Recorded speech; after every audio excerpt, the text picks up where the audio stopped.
Apa jadinya jika keinginan untuk menjadi kaya mengalahkan akal sehat? Sejauh mana seseorang bersedia menyerahkan dirinya demi segenggam emas dan hidup mewah? Ini bukan hanya cerita tentang ritual dan tumbal. Ini cerita tentang harga yang harus dibayar dan jiwa yang tak pernah bisa kembali. Namaku Arwan. Dulu aku hanyalah seorang pemuda kampung yang hidup serba kekurangan, kerja serabutan, makan seadanya, dan sering dihina karena tak punya apa-apa. Aku sudah mencoba segala cara jualan kecil-kecilan, kerja bangunan, bahkan ikut MLM. Tapi semua mentok. Hidup kaya terasa seperti mimpi yang cuma dimiliki orang yang lahir dari keluarga berada. Sampai suatu malam di warung kopi, aku mendengar obrolan dari dua orang tak kukenal. Mereka bicara tentang orang dalam hutan yang bisa memberikan kekayaan dalam semalam, asal tahu cara memintanya. Konon, dukun itu tinggal di hutan, lebat di kaki Gunung Selarong, Gunung Angker, yang bahkan penduduk sekitar enggan menyebut namanya. Awalnya aku mengabaikan, tapi semakin hari, hidupku terasa makin sempit. Orang tuaku sakit, rumah hampir ambruk, dan utangku menumpuk. Aku putus asa. Lalu aku memutuskan untuk mencarinya. Aku berangkat sebelum subuh, menyusuri jalur ke Gunung Selarong seorang diri. Orang-orang bilang, jalur itu tak bisa ditemukan sembarangan.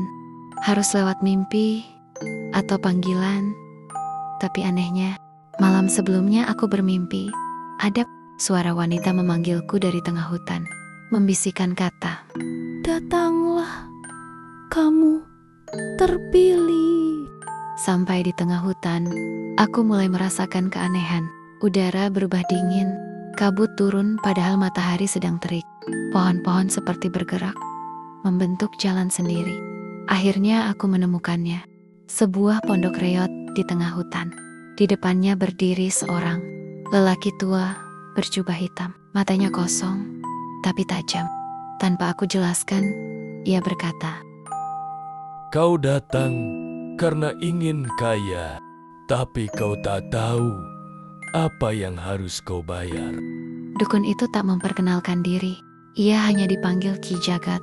Ia menyuruhku duduk melingkar di atas lingkaran tanah merah dengan tengkorak dan sesajen di sekitarnya. Kekayaan sejati tak berasal dari dunia ini. Kau akan diberi lebih dari cukup, tapi kau harus menyerahkan sesuatu sebagai pengikatnya.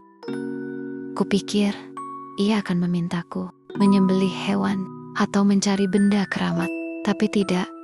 Dia memberiku sebuah kalung hitam dengan liontin batu merah. Pakai ini malam ini, dan sebelum matahari terbit, seseorang yang paling mencintaimu akan datang dalam mimpimu. Ia akan berpamitan karena ia yang terpilih. Aku terdiam, tak paham.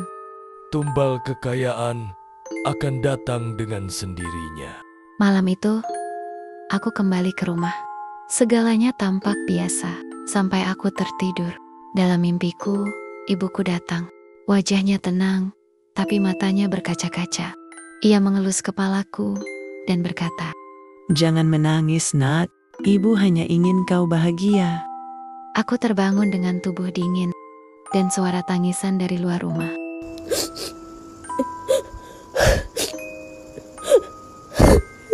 Ketika aku buka pintu, tetanggaku berkerumun. Ibuku meninggal dalam tidurnya. Hatiku hancur, tapi di hari yang sama, ada yang aneh terjadi. Tiba-tiba aku dapat telepon undian berhadiah. Yang dulu pernah kuikuti ternyata menang. Dapat mobil, lalu hari berikut, aku diajak kerja di perusahaan besar. Sebagai manajer, tanpa wawancara. Uang datang dari segala arah. Aku kaya dalam seminggu, tapi harga yang kubayar adalah ibuku sendiri.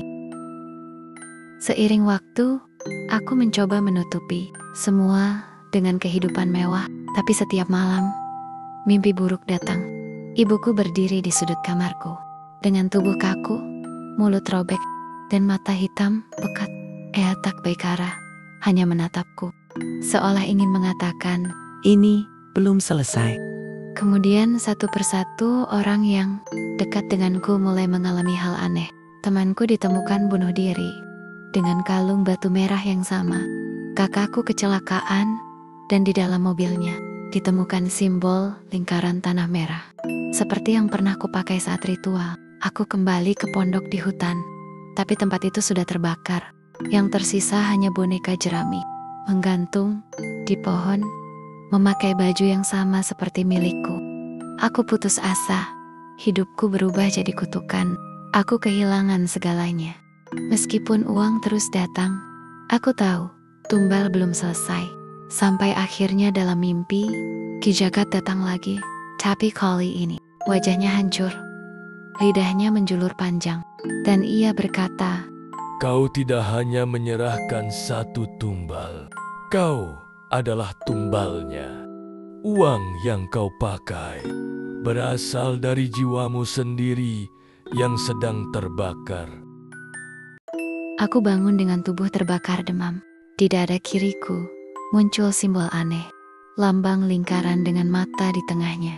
Lalu satu pagi, aku bangun dan tidak bisa melihat wajahku di cermin. Orang-orang tidak mengenaliku lagi. KTP ku kosong. Namaku hilang dari catatan kependudukan. Aku masih hidup, tapi aku bukan siapa-siapa. Karena itulah harga kekayaan instan. Jiwa yang dibayar tak bisa kembali.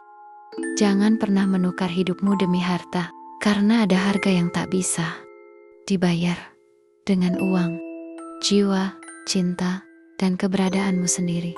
Apakah kau masih yakin kekayaan tanpa proses adalah keberuntungan, atau justru kutukan yang tak berujung?